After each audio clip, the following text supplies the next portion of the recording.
Ingane zingaphandle zonke akusekho nomuntu oyedwa nje oshile kubonana beku serious.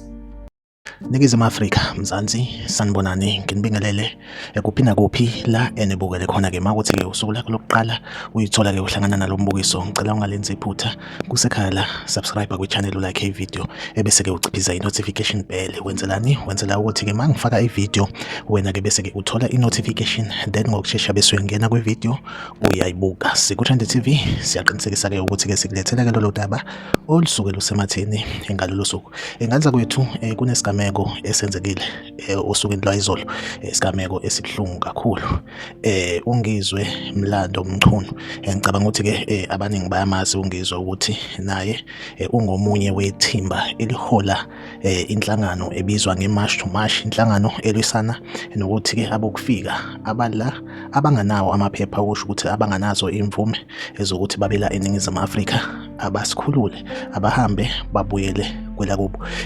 Indaba ke evelile osukwini layizolo kunama video ithombe be-circulator nje enkundleni zokuxhumana ama-video aveza umuzi okuthiwa okangizwe Mchunu usha ubuhanguhangu. Ingane ke bezikhona kodwa ke bezingekho phakathi endlini. Sikubonga lokho ukuthi akekho umuntu olimele.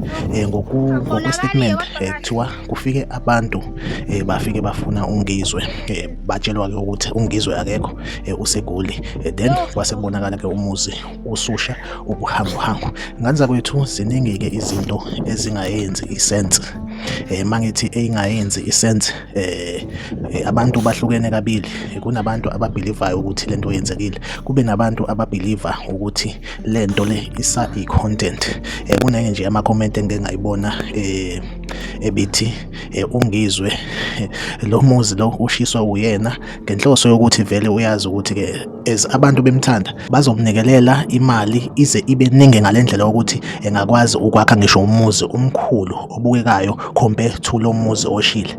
Ziningi ngengane zakwethu izinto ezingayenzi isense, nami ezinye zazo ezingenza ngibelieve noma ngibe ngakulolu hlangothi labantu oluthi le kusayi content. Okokuqala iintatheli abo King Zoso sibabone sebelapha sibazi ukuthi bafike nini, kodwa kubonakala engathi abantu abebe aware ukuthi lento levele izokwenzeka. oKing Zoso ibona abantu engasho ngithi bafike kuqala lapha abophakela umthakathi basheshe bafika lapha of which shoot be around la eThekwini naye usheshe wafika. Kuningi nje ingane zakwethu. Kunenye yama comment futhi engeke ngayibona ethi mina lo muntu abeyichaza njengomuntu wangakhona kuloya muzi oshile, wathi akusiwona umuzi kangizwe lo muzi oshile akusiwona umuzi kangizwe. So maningi ke ama comment akuveza ngokusobala ukuthi lento le isa content.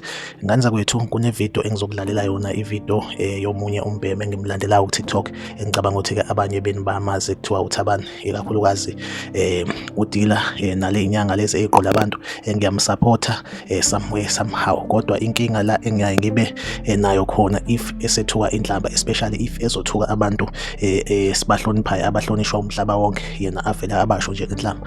Kune video engizokudlalela yona kaThabani uyizwele, mhlambe khona nawe la ozovuleka amehlo cause kulesigameko somuzi kangizwe Mchunu ziningi izinto ezingayenzi isense. Kodwa ke nganza kwethu nivumelekile ukukhomenta kahle kahle khona kuphi okuyikhona khona kulesigameko lesi. Mina angifuni ukuqamba amanga, ngingakulolu hlangothi lolu oluthi lento le i-content. Kodwa ke nganza kwethu nayi ivideo ngizoyidlala njengamanje, ivideo kaThabani. Ungakhomenta after ukubuka le clip le, nansi le clip le. Kodwa futhi ingane zingaphandle zonke akusekho nomuntu oyedwa nje oshile kubonana beku serious. La inkabi masifuna ukuzwisa ubuhlungu ngeze ikhiphe ingane ngeke. Uyabona ke inkabi mina ngiyazazi ifanishina kanjani, utshela inqondo yenkabi. Inkabi ngeke inkabi ikhiphela abantu ngaphandle bese they understand that. Khona into onga understand la, inkabi ukusebenza kwazo sinophuphu. Angeke inkabi ikhiphela abantwana ngaphandle zikuhlalani la message yashisa. Ngeke kwenzeke lo, yabo. Futhi makuqeda kwenzeka isigameko esikanje kunenkabi phakathi bengeke kuyobhuza intatheli masinya kanje. Isigameko esinenkabi phakathi asigcwali masinya intatheli. Ufuna uyi understand leyo part.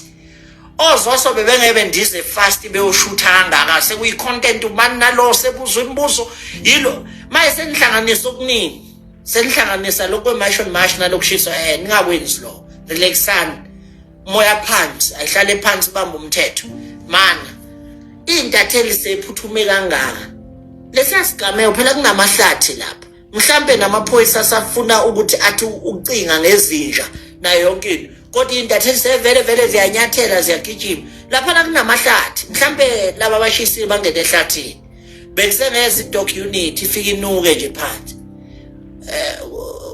kwenzekaleni ukuthi kufika intatheli sesheshanga intatheli labe kunenkabi khona lalela phela lana thiwa befuneka umuntu thuthe inkabi sithe uphungiswe ufuna ukunderstand lo naye bengekashesha ekwisini ngoba uyena umuntu odingalayo kodwa futhi ingane ashanga nina lelo ayike ngansa kwethu engithembe ukuthi ke ivideo enibonile ubhuti uThabani akayibelieve le yokuthi kuneyinkabi ezifikile ezafike ezashisa umuzi kaNgizwe kodwa izingane ezayiyeka zangayishisa. Ngansa kwethu awucomment kwi-comment section ungitshele nje ukuthi wena ekuthini ukuphawula kwakho. Izikwethu TV izohleze ikhona la indlethela ke indaba eyisematheni usuku nosuku ahlangabezane kwi-video elandelayo.